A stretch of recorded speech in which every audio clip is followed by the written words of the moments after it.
Good Can you evening, see? ladies and gentlemen. Welcome back. We are live again with another very interesting and very special guest all the way from Georgia in the US. And Dr. Frank L. Harper is a pioneer in education and learning, education beyond borders, to say the least. And when we speak about EdTech, we speak about disruption, innovation, and internationalization of education through technology. So Dr. Harper is going to be giving a very interesting talk about world-class education beyond borders. And this is going to be very exciting. Dr. Harper, you have the floor. Good afternoon, good evening. I'm very excited to share with you, on a topic that's very near and dear to my heart, world-class education beyond borders. And this discussion is what I'm really going to talk about are the disciplines. Okay, I'm going to talk about the disciplines to creating a world-class training organization. This is a brief agenda. I am the University Provost for Cambridge Corporate University, and I'm going to use them as the case study, okay, to bring some reality to the various disciplines that I'm going to talk about. But as you can see here on the agenda, I'll talk about brief slides on who Cambridge Corporate University is. Then I'll look at model maturity of enterprise modernization, which is really the end goal of all of these different types of transformations that you hear, whether it's business transformation, whether it's operational transformation, whether it's digital transformation, whether it's data transformation. The end goal is to modernize the enterprise. So I'm going to talk about that. And then I'm going to talk about the innovation imperative. Okay, what does that mean? Okay, what does that mean? And then once I talk about that, then I'm going to talk about these 8 disciplines to enterprise modernization. Okay. Then we'll leave some time for some questions and answers. Okay, let's get started. Here's my brief background. Again, my my experience, the various roles that I've had, competencies. I'm an author of a couple of books, my education, and also certifications.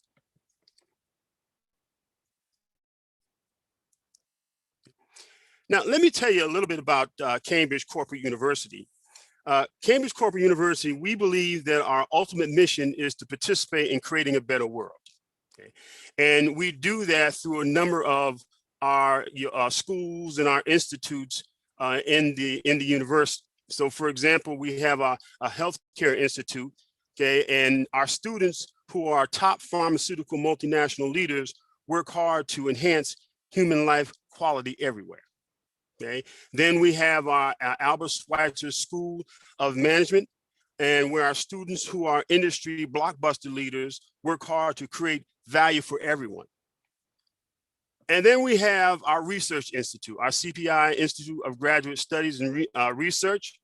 Okay. And here our faculty and our graduates are continuously bringing new technologies and inventions to the world of renewable energy to secure food, water, and energy supplies.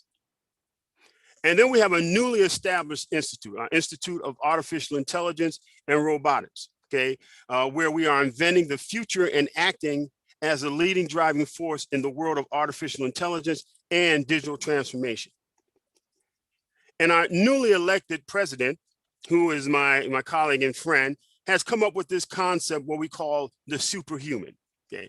And at Superhuman at CCU, this is a new model that we've come up with, a new superhuman model where we have different dimensions, concepts, philosophy, research, and initiatives, and we're taking those and we're combining those where we're going to create the type of individual, the type of leader that will help dominate in the world.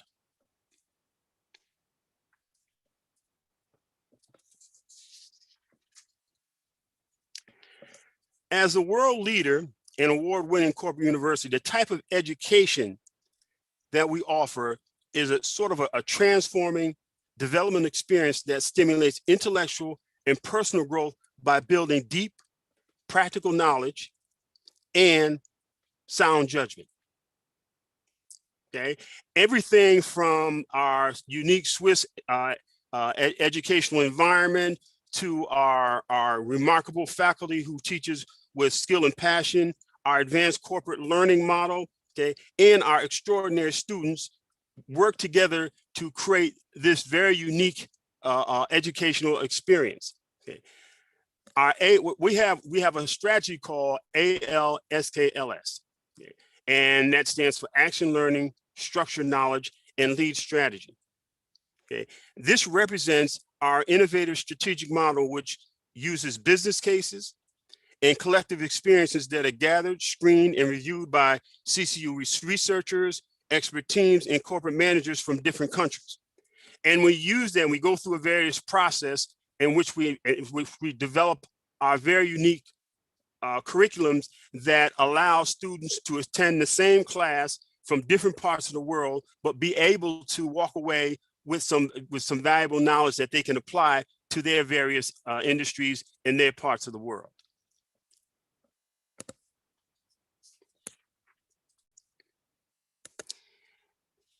At CCU, we offer more than 66 undergraduate and graduate and corporate programs in different disciplines through our various schools.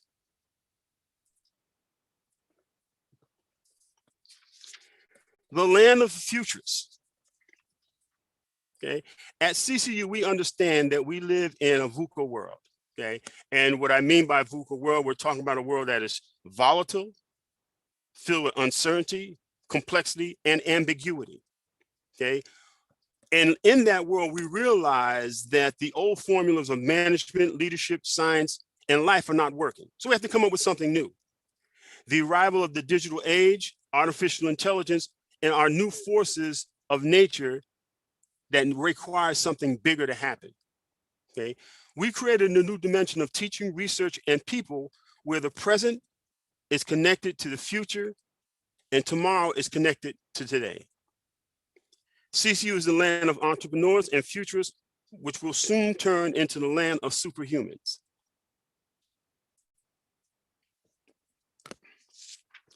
Strategic thinking. Strategic thinking, okay,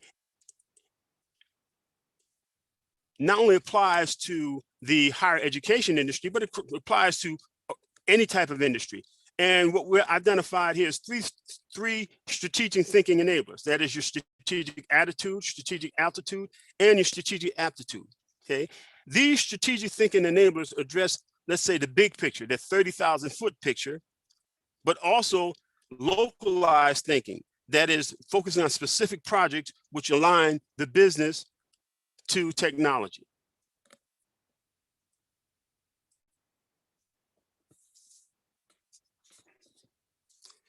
Now, what I'm going to do is I'm going to talk about the role to what I call the ultimate enterprise modernization, and that being innovation-driven enterprise. As you look at the screen, okay, the lowest level of maturity is a learning organization.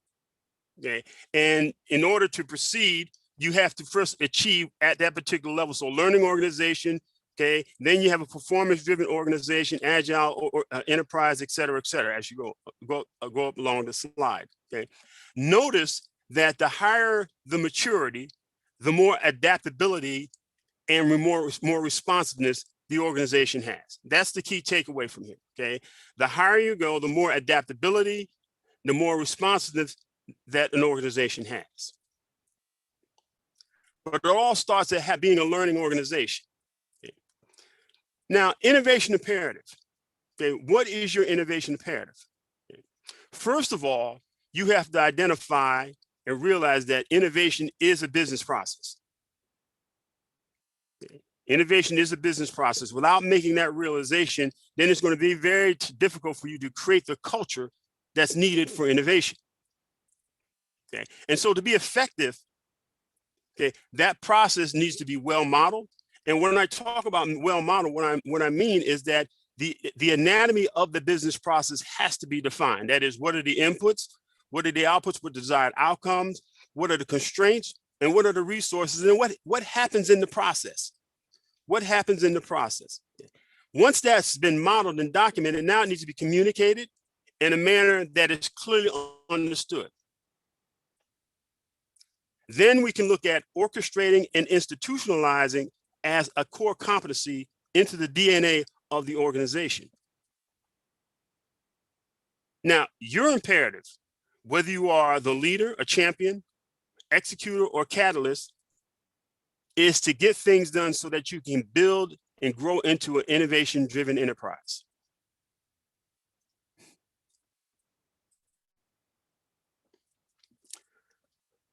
Let me talk about the 5 disciplines of a learning organization, okay, as defined in the book, The Fifth Discipline by Peter Senge, and I'll just talk about these very briefly. Okay, systems thinking. Okay, organizations get work done horizontally, not vertically. So that's why silo thinking does not work. You have to think across the organization. Okay, that's the systems thinking. Achieve personal mastery. In order to become world-class at anything, each individual has to look at their particular responsibility and work at it and gain the necessary experience and education so that they feel like they're the best in the world at it. If you're a faculty member, you want to embrace your field, your craft, so that you can deliver it with skill and with passion, which is required in Cambridge Corporate University because our courses, our online courses, are live courses. Eventually, sometimes I will teach a class, a world class, and I will have as many as 75 students. And those 75 students can be from different parts of the world. So the key is being able to develop the skills so that whatever you're teaching, everybody in that class walks away with something. Shifting mental models, how you think, how you form your perceptions of the world. I'm going to talk more about shifting mental models when I talk about the various disciplines to enterprise modernization. Building a shared vision. One of the most important things that an organization can do is build a vision so that everyone in the organization feels that they're working toward a common purpose. And team learning. Once an organization has team learning, then everyone in that organization feels that they can learn, they can adapt, and they can implement change.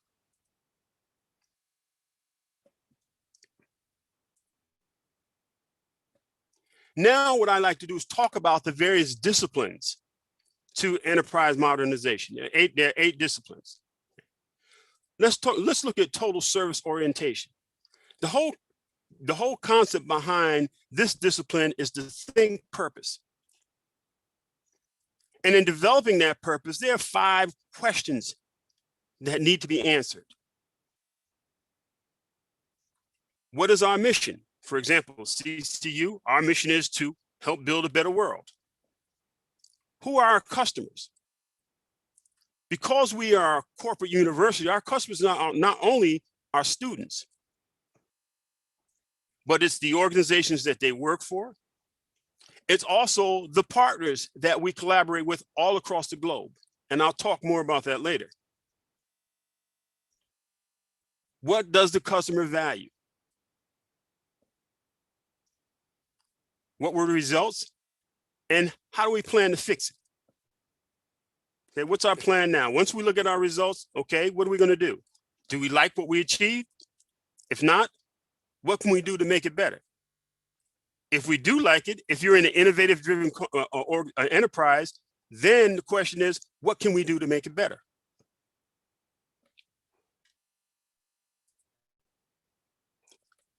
Here's the second discipline of enterprise modernization, innate entrepreneurship. Excuse me. Again, as you see, there's a picture of our ALSKLS model, and that embraces the various topics there that you see under the discipline of innate entrepreneurship. That is, what's the enterprise strategy? And remember what I said earlier, Okay, you've got to have systems thinking. Okay, because your enterprise, in our case, it's not only CCU within Luzerne, Switzerland, but we have campuses in 19 countries on 4 continents.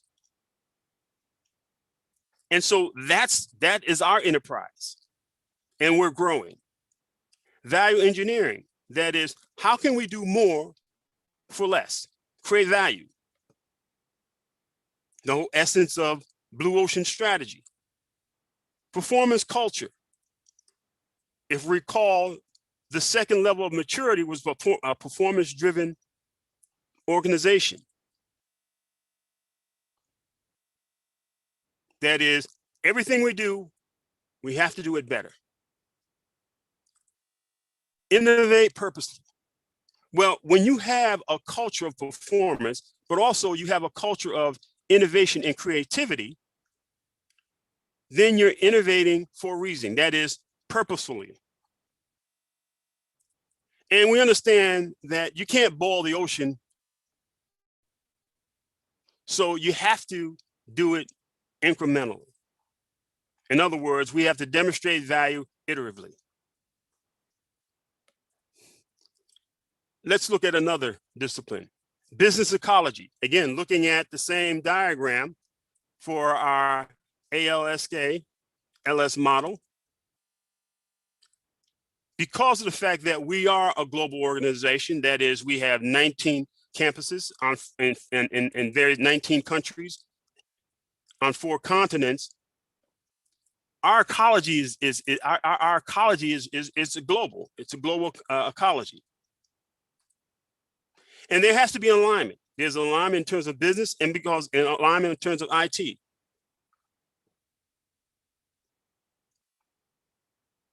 So for example, when the class starts, we have a technical administrator that creates a link that allows students to dial in from every part of the world and come into what we call a live lecturing hall, of which then the instructor engages in a very engaging conversation and lecture. Well, that doesn't happen unless there's an alignment between the business and IT. Again, the enterprise as a business ecosystem. In our case, our business ecosystem is 19 countries and growing on 4 continents. Death of a competition. Well, isn't that what blue ocean strategy is all about? For those of you who may not be familiar with blue ocean strategies, let me just give you a 2-minute spiel. There are 3 types of businesses. There's a me too business. There's a me only business. Now, a customer looks at those and it's very difficult for that customer to distinguish between the two. Okay, those are what you would call red ocean strategy businesses. But then you have the 3rd type of business, me only. Our products and our services are so unique that there is no competition. And in the case of CCU, because we are in 19 countries and growing, okay, we have collaboration that crosses the borders.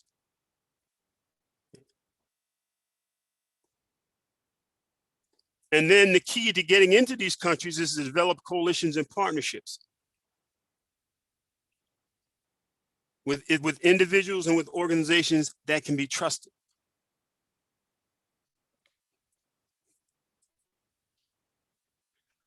On-demand enterprise architecture, another discipline within enterprise architecture. Just think about the scenario that I just previously talked about in terms of bringing students into a live lecturing hall, electronically from all different parts of the world. In order to do that, you have to have an enterprise architecture that thinks innovation. You also have to have an enterprise architecture that understands that it's all about technology is just the enabler.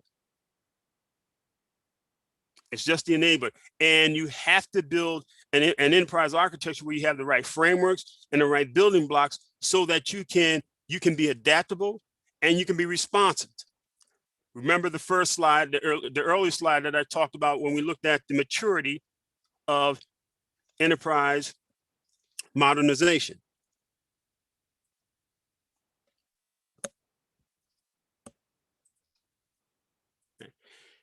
Here's an example of some of one of the work products that we use at CCU.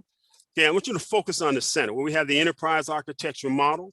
That is, you have the business architecture, information architecture, application architecture, and infrastructure architecture. And then there are different work products that have to take place.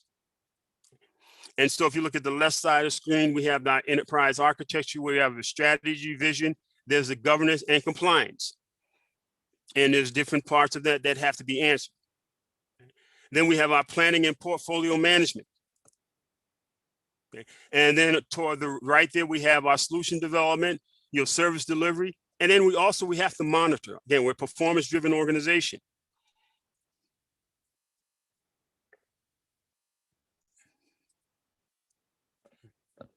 Okay, here's another discipline of enterprise modernization. Now, also think about these disciplines. Remember I said earlier, these are mental models.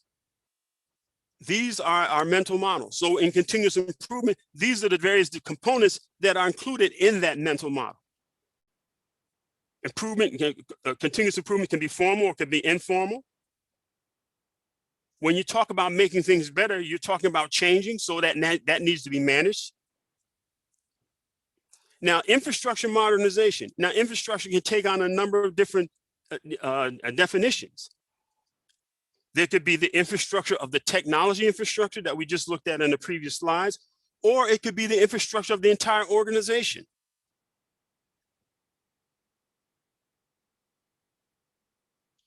Think about it. When you look at the entire organization, that's why I talked about earlier, enterprise modernization. How do we get to enterprise modernization? There are a number of different disciplines out there now to get to that level. That is business modernization, business transformation, organizational transformation, digital transformation,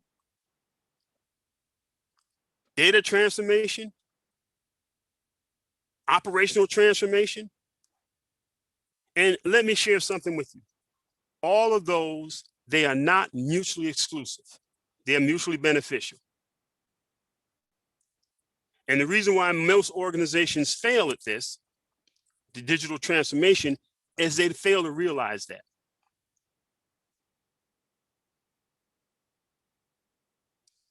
Another component in continuous improvement, in learning and competency. If we're changing something, we want to make sure that whatever we're changing it to, those people that are most impacted by it understand it, know how they can contribute, how can they be successful with it. Professional development, mentoring programs. If we want to make things better, sometimes we have to eliminate some unnecessary processes. And when we eliminate those unnecessary processes, then we want to make sure that, in fact, that we have the right quality. And then employing the latest technology, in our case, for knowledge management. So again, within the discipline of continuous improvement or mental model of continuous improvement, you have each of these points that can fall in that area.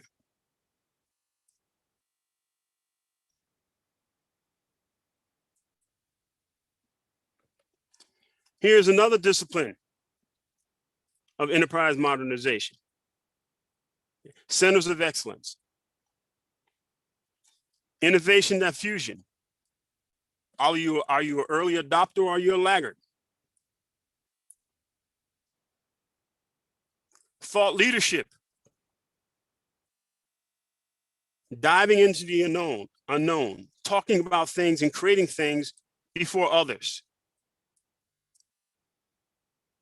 Again, competency development. And all of these tie into what we call the open center of excellence method.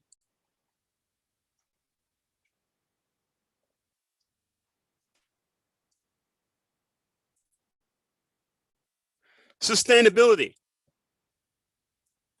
Going back to our diagram where we looked at the maturity of enterprise modernization. We started off with a learning organization. Then we went to a performance-driven organization. Then we went to agile enterprise. Then we went to service-oriented enterprise. We went to performance-driven enterprise, and then we went to innovation-driven enterprise.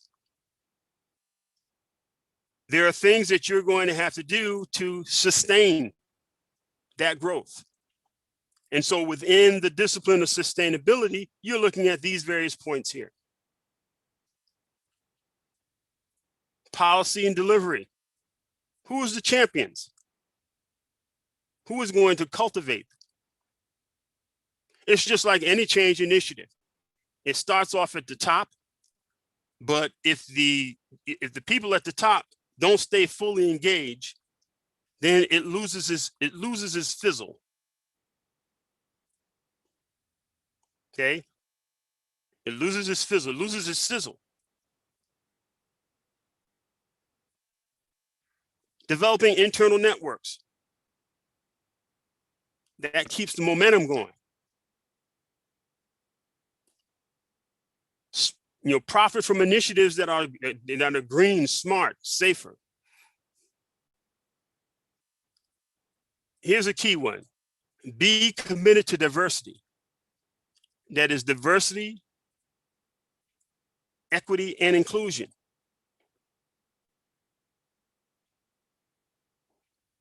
And then infusing corporate social responsibility into the DNA of the organization.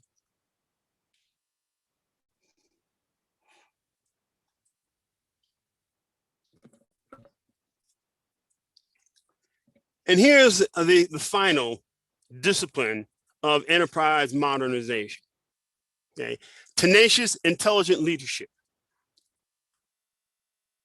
What we call at Cambridge Corporate University is the strategic hustler. Now, some of you this is not the first time that Pakistan has heard this term. 5 years ago, I had the opportunity of teaching or delivering keynote speech on CIO's role in business transformation. And I introduced this term, strategic hustler. 2 words that describe a strategic hustler: tenacious and intelligent leadership.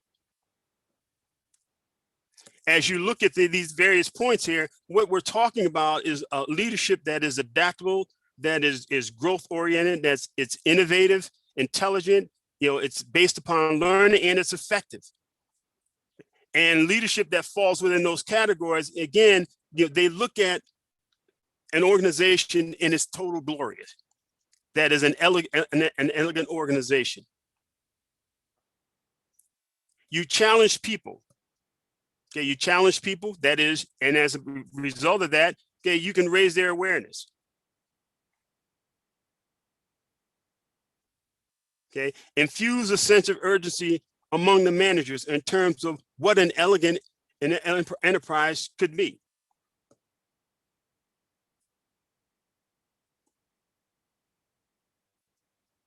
You always have to inspire people and stay focused.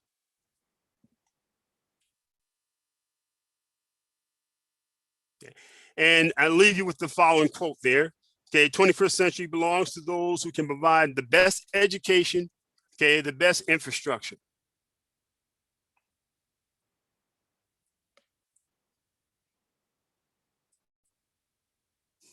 Thank you very much, Dr. Frank Harper, for that enlightening discussion. And what a lovely quote at the ending as well. So in the interest of time, we will not be able to entertain questions today, but I know there are a lot that we have. We will personally send them to you as well.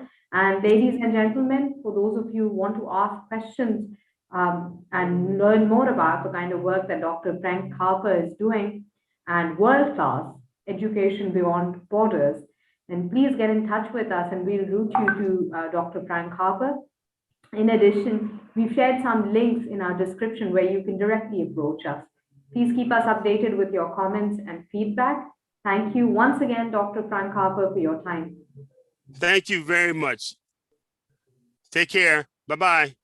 Thank you. Ladies and gentlemen, please stay tuned because we have a very interesting panel presentation coming up, which is going to be about the use of artificial intelligence in EdTech.